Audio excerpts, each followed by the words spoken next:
This video is strictly prohibited for those under 18 years of age. Those with weak hearts should not watch this video. This channel never condemns superstition. The Bible always says taste and then believe. This video is made for educational purpose, not to hurt anyone religiously or emotionally. I apologize if anyone was hurt in any way. সবাইকে জানাই জয় যিশু। আশা করি আপনারা প্রত্যেকেই প্রভু যিশুর কৃপায় ভালো আছেন, সুস্থ আছেন এবং স্বাভাবিক আছেন। আমি পিতা পরমেশ্বরের কাছে প্রার্থনা করি আপনারা যেন প্রত্যেকেই সুস্থ, স্বাভাবিক, দীর্ঘ জীবন লাভ করতে পারেন। বন্ধুরা, আজকের নতুন ভিডিওতে আপনাদের প্রত্যেককে স্বাগত করছি। আজকে আমি আলোচনা করব যে পিতা পরমেশ্বর আমাদের কাছে কি চান, তিনি আমাদের কাছে কি আশা করেন। আমি সৌরভ, আপনারা আছেন A2Z007 লার্নার এসপি চ্যানেলের সাথে। বন্ধুরা, পরমেশ্বর আমাদের কাছে কি চান? আমরা মিথ্যে আড়ম্বরের মধ্যে থাকি, মিথ্যে রীতি রেওয়াজের মধ্যে থাকি, মিথ্যে ধার্মিকতার মধ্যে থাকি। পরমেশ্বর কি আমাদের কাছে এরকমটাই চান? বিশ্বাসী ভাই বোনেরা, আপনারা যদি খুব ভালো করে লক্ষ্য করেন তাহলে দেখতে পাবেন যে 99.9% লোক এই সমস্ত মিথ্যে আড়ম্বরের মধ্যেই রয়েছে। কেউ সত্যের সন্ধান করতে চাইছে না। আশা করব আপনারা প্রত্যেকেই ভিডিওটা শেষ পর্যন্ত দেখবেন।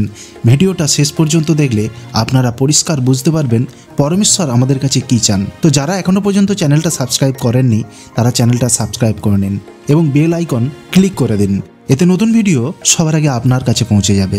তো চলুন দেরি না করে ভিডিওটা শুরু করি। বন্ধুরা, একটা বাচ্চা, একটা শিশু যখন জন্ম নেয় তখন জন্ম নেওয়ার পর ধীরে ধীরে সে কিন্তু বেড়ে ওঠে, বড় হয়। আর এই বড় হওয়ার সময় তার মা বাবা তাকে বিভিন্ন রকম জিনিস শেখাতে থাকে এবং এই শিক্ষার মাধ্যমেই একটি বাচ্চা ধীরে ধীরে বড় হয়ে ওঠে। কিন্তু শিশুটা যখন জন্মায় তার মধ্যে কোনো কিছুই নলেজ থাকে না। সে সমাজ থেকে, বাস্তব থেকে, মা বাবার কাছ থেকে, বন্ধু বান্ধবের কাছ থেকে ধীরে ধীরে সমস্ত কিছু শিখে বড় হতে থাকে। একটা শিশু জন্মের পর তার মা বাবার কাছ থেকে এবং আপনজনদের কাছ থেকে যা কিছু শিখছে সর্বদা সেটা যে ঠিক বা সত্য সেটা কিন্তু নাও হতে পারে। একটা শিশু যখন তার পরিবারের প্রত্যেকটি লোকের সাথে, সমাজের প্রত্যেকটি মানুষের সাথে বড় হয় এবং সে সেখান থেকে যেগুলো শেখে সেগুলোই কিন্তু সে বিশ্বাস করতে থাকে এবং তার জীবনে সেগুলো ওতপ্রোতভাবে যুক্ত হতে থাকে। তার চিন্তাভাবনাটাও সেই দিকেই চলে যায় ধীরে ধীরে। আর সে এটা বিশ্বাস করে নেয় যে যেগুলো আমার পূর্বপুরুষরা করছে, যেগুলো আমার বড়রা করছে সেগুলোই ঠিক এবং এর বাইরে কিছু সত্য থাকতে পারে সেগুলো কিন্তু তারা মানতে পারে না। তারা তার ফ্যামিলির প্রত্যেকটি লোকজনের কাছ থেকে যেগুলো শেখে তার জীবনে কিন্তু সেটাই গুরুত্বপূর্ণ হয়ে দাঁড়ায়। বন্ধুরা, যারা আজকে প্রথমবার আমার ভিডিও দেখছেন, এই ভিডিওটা তাদের ভালো নাও লাগতে পারে, কিন্তু আপনারা যদি শেষ পর্যন্ত ভিডিওতে থাকেন তাহলে আপনারা বুঝতে পারবেন ঠিক কোনটা, ভুল কোনটা। আমাদের প্রত্যেকের উচিত সত্যের সন্ধান করা। সত্য আমাদের কিন্তু জানা অতি আবশ্যক। সত্য থেকে আমাদের মুখ ফিরিয়ে নেওয়া উচিত নয়, সত্যের সম্মুখীন হওয়া উচিত। আর বাইবেল আমাদের সামনে কিন্তু সম্পূর্ণ সত্যটাই তুলে ধরে। বন্ধুরা, আধ্যাত্মিকতার দুটো দিক আছে, একটা হচ্ছে বাস্তব আর একটা হচ্ছে কল্পনা। বাস্তবকে প্রশ্ন করা যায়, প্রশ্ন করে বাস্তবের খোঁজ করা যায়, সত্যের সন্ধান করা যায়। কিন্তু কল্পনার ক্ষেত্রে প্রশ্ন করা চলে না, সেখানে বিশ্বাস করতে হয় অন্ধবিশ্বাস। অর্থাৎ আপনি সেখানে প্রশ্ন যখন করতেই পাচ্ছেন না তখন আপনাকে অন্ধ হয়েই কিন্তু বিশ্বাস করতে হবে। কিন্তু বাইবেল সর্বক্ষণ বলে তুমি আগে পরখ করো, তারপর বিশ্বাস করো। তাই যেখানে আপনি প্রশ্ন করতে পারবেন না সেখানে আপনি সত্যের সন্ধানও পাবেন না। সত্যকে জানতে গেলে প্রশ্ন করতে শিখুন, তবেই আপনি সত্যের সন্ধান পাবেন। বন্ধুরা, একটা বাচ্চা যখন ছোট থেকে বড় হয় সে তখন তার পড়াশোনা অনুযায়ী, তার যোগ্যতা অনুযায়ী সে কিন্তু তার কাজের খোঁজ করে। তার জীবন ধারণের জন্য, তার রুটি রোজগারের জন্য সে উপযুক্ত কাজের সন্ধানে থাকে। এমনটা নয় যে 5 ক্লাস পর্যন্ত পড়েছে সে কাজের খোঁজ করবেই না, সে কোনো কাজই করবে না, বলবে আমি তো 5 ক্লাস অবধি 5 পর্যন্ত পড়েছি, আমার জন্য কোনো কাজ নেই। আর এমনটাও নয় যে উঁচু স্ট্যান্ডার্ড অবধি পড়েছে, মানে যে যোগ্যতাপূর্ণ কোয়ালিফিকেশান যার মধ্যে আছে, সে এমনটা বলবে না যে আমি ছোট কাজ হলে করব না, আমার উপযুক্ত কাজটাই চাই, আমার যোগ্যতা সম্পন্ন উপযুক্ত কাজটাই আমার চাই। বর্তমানের পরিস্থিতি এমনই হয়ে দাঁড়িয়েছে, বাজার মূল্য এতটাই বৃদ্ধি পেয়েছে যে মানুষের জীবন ধারণের জন্য একদমই তাদের কাছে উপযুক্ত অর্থের অভাব ঘটছে। তাদের পারিশ্রমিক অনুযায়ী তারা তাদের পারিশ্রমিক পাচ্ছে না। তাদের পরিশ্রম যে পরিমাণে করছে সেই পরিমাণে তাদের পারিশ্রমিক পাচ্ছে না। এমনকি বেরোজগারি এমনই বেড়ে গেছে, কর্মসংস্থানের এতই অভাব দেখা দিয়েছে যে মানুষ প্রতিটা মুহূর্ত, প্রতিটা পদক্ষেপ তারা ছোটা দৌড়ার মধ্যে দিয়েই কেটে যাচ্ছে। তারা কিভাবে ভাবছে যে তাদের জীবনধারণের জন্য যে অর্থের প্রয়োজন সেটা কোন দিক দিয়ে ইনকাম করতে পারবে, কিভাবে ইনকাম করে জীবনধারণ করতে পারবে, কিভাবে সাধারণ সমস্যাগুলোকে কাটিয়ে একটু নিজেদের শখ আহ্লাদগুলো কিভাবে পূরণ করতে পারবে। আমার এই কথাটা বলার একটাই উদ্দেশ্য, বর্তমানের পরিস্থিতি অনুযায়ী মানুষ এতটাই ছোটা দৌড়ার মধ্যে পড়ে আছে যে সত্যের সন্ধান করার মতন মানুষের কাছে টাইম নেই। মানুষ সত্যের সন্ধান করতে চায় না। কি হচ্ছে, কোথায় হচ্ছে, দুনিয়া কিভাবে যাচ্ছে কারোরই দেখার কোনো রকম সুযোগ নেই। কারণ বর্তমান পরিস্থিতি এর জন্য দায়ী। মানুষের নিজের রুজি রোজগারটাই তার কাছে, জীবনধারণটাই তার কাছে বড় হয়ে দাঁড়িয়েছে। তাই সত্যের সন্ধান করার মতন সময় বা ইচ্ছে কারোরই নেই। তাই মানুষ যে রীতিরেওয়াজের মধ্যে রয়েছে, যে আড়ম্বরের মধ্যে রয়েছে, সেটাই তাদের কাছে শ্রেয় বলে মনে হয়। মানুষ ছায়ার মধ্যেই পড়ে রয়েছে।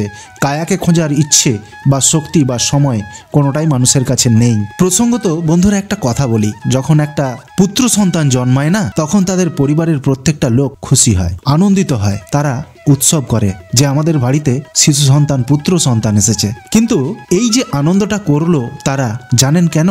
কারণ ওই পুত্র সন্তানটা সারা জীবন বোঝা বয়ে বেড়াবে। সেই বোঝাটা বইবে বলেই তার পরিবারের প্রত্যেকটা লোক খুশি হয়ে যায়, তার উপরে আনন্দ করে যে আমাদের পরিবারের বোঝা বওয়ার মতন কেউ একজন এসে গেছে, যে আমাদের পরিবারের বোঝাটা বইবে। সেই জন্য পুত্র সন্তান জন্মালে মানুষ খুশি হয়। কিন্তু ওই খুশিটা শুধু তার জন্মের সময়ই হয়, বাকি জীবনটা সেই পুত্র সন্তানের কঠিন এবং ক্রিটিক্যাল কন্ডিশনের মধ্যে দিয়ে যায়। প্রতিটা মুহূর্ত তাকে যুদ্ধ করতে হয়, প্রতিটা মুহূর্ত তাকে সংগ্রাম করতে হয় এবং একটি নির্দিষ্ট সময় পর্যন্ত সে যেন সারা জীবনের অর্থ সংগ্রহ করতে পারে, সে যেন নিজেকে এবং তার পরিবারের প্রত্যেকটি লোককে সুরক্ষিত একটি জীবন দিতে পারে এবং আর্থিক সমস্যা থেকে যেন তার পরিবারকে রক্ষা করতে পারে। তাই যখন একটি শিশু সন্তান পুত্র সন্তান হয়ে জন্মায় না, তার পরিবারের প্রত্যেকটা লোক খুশি হয়। কারণ সেই পুত্র সন্তানটা সারা জীবন কষ্ট পাবে, সারা জীবন কষ্ট করবে, সারা জীবন তাদের পরিবারের দায়িত্ব উঠাবে এবং প্রতিটা পদক্ষেপে সে লাঞ্ছিত হবে, গঞ্জিত হবে। এই কারণেই একটি পুত্র সন্তান জন্মালে প্রত্যেকটি পরিবারের লোক খুশি হয়। তাই পরমেশ্বর আমাদেরকে বলেন যে তোমরা সারা জীবন এই ছুটা দৌড়ার মধ্যে দিয়েই কাটিয়ে দিবে। সত্যের সন্ধান তোমরা কোনোদিনও পাবে না, কিন্তু তোমরা যদি আমার চরণে নিজেকে সমর্পণ করো, আমার কথা মতন জীবন ধারণ করো, তাহলে আমি তোমাদেরকে এমন রাস্তা দেখাবো যেই রাস্তায় তোমাদের কখনো চিন্তা করতে হবে না, যেখানে তোমাদের কোনো সমস্যা আসবে না। তোমাদের জীবন অতি সহজ ও সাধারণ করে দেবো, যাতে তোমার কোনো রকম সমস্যাই আসবে না। পরমেশ্বর বলেন তোমরা থাকবে তো এই দুনিয়ার মধ্যেই, কিন্তু আমি তোমাদেরকে এমন এক শান্তি দেবো, তুমি সব রকম চিন্তা থেকে মুক্ত হবে, তোমার সমস্ত সমস্যা থেকে তুমি মুক্ত হবে। কোনো চিন্তা, কোনো সমস্যাই তোমাকে বিচলিত করতে পারবে না, কারণ পরমেশ্বর তার নিজের শান্তি আমাদেরকে দেবেন। পরমেশ্বর এই কথাগুলো কি শুধু আপনাকে বলছে, আমাকে বলছে? না, এই গোটা মানব জাতিকে পরমেশ্বর এই কথাটাই বলছেন। মানুষ নিজের তাগিদায়, নিজের চাহিদায় আলাদা আলাদা ধর্ম তৈরি করেছে, আলাদা আলাদা জাতি তৈরি করেছে, আলাদা আলাদা দেশ তৈরি করেছে। পরমেশ্বর কি বলেছেন তোমরা আলাদা আলাদা জাতি, আলাদা আলাদা দেশ তৈরি করো? না, পরমেশ্বর এগুলো বানিয়ে দিয়েছেন। পরমেশ্বর কখনোই আলাদা আলাদা ধর্ম, জাতি, দেশ বানিয়ে দেননি। পরমেশ্বর মানুষ তৈরি করেছেন, আর মানুষের মনুষ্যত্বই মানুষকে দিয়েছেন এবং বলেছেন তোমাদের মনুষ্যত্বই আসল মূলধন। পরমেশ্বর কখনোই এমনটা করবেন না যে এই দেশের, ও ওই দেশের, ওর জন্যে আমি আলাদা কিছু করেছি, ওর জন্য আমি আলাদা কিছু দেব, এরম কখনোই বলেননি। প্রত্যেকটি মানব জাতির প্রত্যেকটি মানব সন্তান পরমেশ্বরের সন্তান এবং প্রত্যেকেই পরমেশ্বরের প্রিয়। প্রত্যেকের জন্যই পরমেশ্বর একই নজরে প্রত্যেককে দেখেন। অনেকেই বলেন প্রভু যীশু খ্রিস্ট বিদেশি ঈশ্বর। আচ্ছা, আপনারা বলুন তো, ঈশ্বর কখনো বিদেশি হতে পারেন? এই মানব জাতি যাকে পরমেশ্বর বানিয়েছে, তারা লড়াই করে, ঝগড়া করে আলাদা আলাদা দেশ তৈরি করেছে, আলাদা আলাদা ধর্ম তৈরি করেছে, আলাদা আলাদা জাতি তৈরি করেছে এবং আলাদা আলাদা ঈশ্বর তৈরি করেছে। ঈশ্বর কিন্তু একটাই মানব জাতি তৈরি করেছে, আর মানব জাতি ঈশ্বরকে আলাদা আলাদা করে দিয়েছে। তাই আপনারা ভাবুন, পরমেশ্বর কি আলাদা? পরমেশ্বর কি কারোর জন্যে আলাদাভাবে কিছু করেছেন? না, প্রত্যেকটি মানব জাতির পরমেশ্বর একজনই এবং তিনি অভিন্ন। ধরুন একজন পিতার 4টি সন্তান, সেই 4টি সন্তান নিজেদের মধ্যে লড়াই ঝগড়া করে মারপিট করে তাদের পরিবারগুলিকে আলাদা আলাদা করে নিল এবং তাদের পিতাকেও আলাদা আলাদা দিনে নিজেদের পরিবারের সঙ্গে যুক্ত রাখলো। এবার ভাবুন সেই পিতার কেমন লাগবে? তার 4টি সন্তান যখন আলাদা আলাদা হয়ে গেল তখন তার পিতার কেমন লাগবে? সেই পিতার কি ভালো লাগবে যে আমার সন্তান আমার নজরে প্রত্যেকেই সমান, তারা নিজেরা নিজেদের চিন্তাভাবনার জন্য আলাদা আলাদা হয়ে গেল এবং আলাদা আলাদাভাবে আমাকে তার পরিবারের সঙ্গে যুক্ত রাখলো। তেমনি পরমেশ্বরও আমাদের একজনই। তিনি কখনোই চায় না যে প্রত্যেক মানব জাতি আলাদা আলাদাভাবে তাকে আলাদা আলাদা দিক থেকে তাকে মানুক। পরমেশ্বর চান যে প্রত্যেকটি সন্তান আমার এক থাকুক, প্রেম ভালোবাসার সাথে থাকুক, কেউ মারামারি লড়াই ঝগড়া ধর্মের নামে বিভেদ এইসব কখনোই না করুক। বর্তমানে আপনি কোনো মানুষকে যদি জিজ্ঞেস করেন যে আপনার জীবনধারণ পদ্ধতিটা কীরকম, সে আপনাকে এই কথাটাই বলবে যে আমি আমার প্রয়োজনের জন্য যা প্রয়োজন না আমি সেগুলো আদায় করে নিই, আর এর জন্য যা করতে হয় আমি তাই করি। বর্তমানে এরকমটাই হচ্ছে, এরকমটাই চলছে। মানুষ তার নিজের তাগিদ নিজের চাহিদাটা শুধু আদায় করার পেছনেই ছুটছে, কেউ কারোর জন্য ভাবছে না, সে তার নিজেরটাই শ্রেয় বলে মনে করছে। এর জন্য যদি ঘুষ নিতে হয় ঘুষ নিচ্ছে লোক, এর জন্য যদি দহেজ নিতে হয় সেটাও নিচ্ছে মানুষ, এর জন্য মানুষ অন্যের চর্চা অন্যের পরচর্চা নিন্দা এ সমস্ত কিছু যা খারাপ মানুষ কিন্তু তা করছে। কেন না নিজেকে শ্রেষ্ঠ করে ধরে রাখার জন্য, নিজের প্রতিপত্তি বাড়ানোর জন্য, নিজের গুরুত্ব বাড়ানোর জন্য। এই প্রসঙ্গে আমি আপনাদেরকে একটা ছোট্ট ঘটনা বলি, গল্প বলি, আপনারা শুনুন। গল্পটা শুনলে আপনারা পরিষ্কার বুঝতে পারবেন যারা ঈশ্বরের সন্তান, যারা ঈশ্বরের মানুষ, তাদের কোন পথটা শ্রেয়। একজন ব্যক্তি, ধরুন আপনি একটি রাস্তা দিয়ে যাচ্ছেন আর সেই রাস্তার ধারে একটি মৃত পশুকে ফেলার জায়গা আছে এবং সেখানে একটি মৃত পশু কেউ ফেলে দিয়ে গেছে। আপনি যখন সেখান দিয়ে প্রথম দিন যাচ্ছেন সেই মৃত পশুর পচা গন্ধ দুর্গন্ধ আপনি পেলেন। দ্বিতীয় দিনও সেখান দিয়ে যাচ্ছেন, ওই একই পচা গন্ধ এবং আরও গন্ধ বেড়ে গেছে সেখান দিয়ে যাওয়ার পথে আপনি বুঝতে পারলেন। তখন তৃতীয় দিন আপনি কিন্তু আর যাবেন না, কারণ আপনারা সেই পচা গন্ধটা সহ্য করতে পারছেন না। কিন্তু সেই পথ দিয়ে যদি একটা শিয়াল যায় না, তাহলে সেই পচা গন্ধটা তাকে আকর্ষণ করবে আর সেই শিয়ালটা তখন সেই পচা গন্ধের দিকে এগিয়ে যাবে এবং সেই মৃত পশুর মাংসগুলো না সে খুলে খুলে খাবে, সেটাই তার কাছে শ্রেয়। কিন্তু আপনার কাছে শ্রেয় কোনটা? যে ওই পচা গন্ধটা আপনি নিতে পারছেন না, ওই পচা গন্ধটা আপনার জন্য উপযুক্ত নয়। তাই আমার যে সমস্ত ভাই ও বন্ধুরা বিশ্বাসীরা রয়েছেন, যারা ঈশ্বরের মানুষ, যারা ঈশ্বরকে বিশ্বাস করেন, তারা কিন্তু পচা গন্ধ চিনতে শিখে গেছেন, তারা দুর্গন্ধ ও সুগন্ধের মধ্যে পার্থক্য করতে শিখে গেছেন। তাই তারা কখনোই ওই পচা গন্ধের কাছে যাবে না। কিন্তু যারা অন্যায়ের পথে রয়েছে, যারা সত্য ঈশ্বরকে জানে না, তারা সেই গন্ধের দিকে আকৃষ্ট হবে এবং সেই পচা গন্ধ পচা মাংসটাই তাদের কাছে কিন্তু প্রিয় হবে। আর বিশ্বাসী বন্ধুরা, যারা আপনারা দুর্গন্ধ ও সুগন্ধের মধ্যে পার্থক্য পেয়ে গেছেন, তারা পরচর্চা পরনিন্দা অন্যের জন্য ক্ষতি অন্যের খারাপ করা এই সমস্ত দিকে কখনোই যাবেন না, কারণ এর মধ্যে যে দুর্গন্ধ রয়েছে আপনারা তার অনুভূতি পেয়ে গেছেন। আপনারা জানেন এই ধরনের দুর্গন্ধর দিকে কখনোই যাওয়া উচিত নয়। তাই আপনারা পরচর্চা কখনোই করবেন না, আপনারা পরচর্চা ধার পাশ দিয়েও যাবেন না। যারা সত্যের সন্ধান জানে না, যারা সত্য কি জানে না, তাদের কাছে কিন্তু এই পরচর্চা পরনিন্দা অমৃতের সমান। তারা এর মাধ্যমেই আনন্দ পায়, মজা পায়। তাই তারা পরচর্চা পরনিন্দা অন্যের ক্ষতি অন্যের খারাপ করা অন্যের সম্পর্কে বারবার বলা, তারা এটা করে আনন্দ পায়, খুশি হয়। আর আপনারা যারা বিশ্বাসী তারা কিন্তু এই পচা দুর্গন্ধের সাইড দিয়ে একবার দুবার তিনবার গেলে চারবারের বেলায় আর কিন্তু যাবেন না। এটাই একজন উপযুক্ত ঈশ্বরের সন্তানের জন্য উপহার। আমি কাউকে ছোটও করছি না বড়ও করছি না, আমি শুধু বাস্তবটা আপনাদের সামনে তুলে ধরছি। এ বিষয়ে আমি সকলের কাছেই ক্ষমা প্রার্থী। যদি কারো খারাপ লাগে তার জন্য কিন্তু আমি প্রত্যেকের কাছেই ক্ষমা চাচ্ছি। আমি শুধু বিশ্বাসী ভাই বোনেদের যারা সৎ উদ্দেশ্য নিয়ে প্রভু যিশুর শরণে এসেছেন তাদের উদ্দেশ্যে শিক্ষামূলক উদ্দেশ্যের জন্য এই প্রসঙ্গটা তুললাম। আপনারা নিজেরাই একবার বিচার করে বুঝে দেখুন আমি যেটা বললাম আপনাদের কাছে কতটা গ্রহণযোগ্যতা আছে। প্রভু যীশু খ্রিস্ট আমাদের মধ্যে এসেছিলেন শরীর ধারণ করে, তার উদ্দেশ্য একটাই ছিল, সত্যকে মানুষের সামনে উজাগর করা, সত্যকে মানুষের সামনে তুলে ধরা। আর সেই কারণেই সেই সময়ের কিছু মানুষ, সেই সত্যের বিরুদ্ধে থাকা মানুষগুলো প্রভু যিশুর প্রতি একটা বিদ্বেষ মনোভাব তৈরি হয়। সেই কারণেই প্রভু যিশুকে তারা ক্রুশে দিয়েছিলেন, হত্যা করেছিলেন।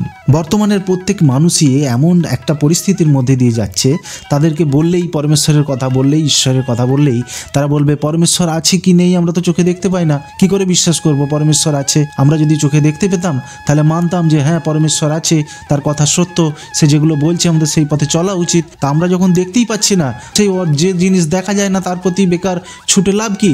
আমাদের জীবনে চলার পথে আমাদের অনেক কঠিন পরিস্থিতির সামলা করতে হয়, সম্মুখীন হতে হয়। তাই আমাদের কাছে যেটা ঠিক মনে হয় আমরা সেটাই করি, তাতে সেটা ভুল হোক বা ঠিক হোক আমাদের দেখার দরকার নেই। পরমেশ্বর আমরা দেখতেই পাই না, তো পরমেশ্বরের কথা শুনে লাভ কি?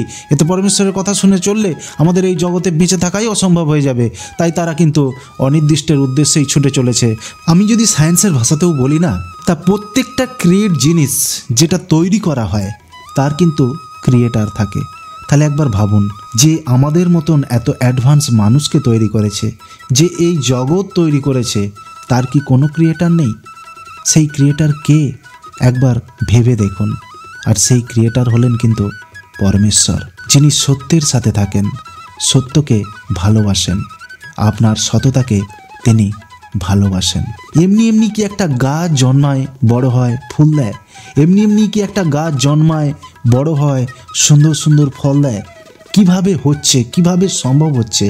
কেউ তো একজন আছে যে এই সমস্ত কিছুকে পরিচালনা করছে। তিনিই কিন্তু আদি সনাতন জীবিত ঈশ্বর প্রভু যীশু খ্রিস্ট। আপনি আপনার বাড়িতে প্রত্যেকটা জিনিস উপযুক্ত জায়গায় রাখেন এবং প্রত্যেকটা জিনিস আপনার টাইমলি হয়। আপনার রান্না করা, খাওয়া দাওয়া, আপনার ঘুম থেকে ওঠা, আপনার বাড়িতে ঝাঁট দেওয়া, পরিষ্কার করা, যে কোনো জায়গাকে সুন্দরভাবে গুছিয়ে তোলা টাইমলি হয়। কেন?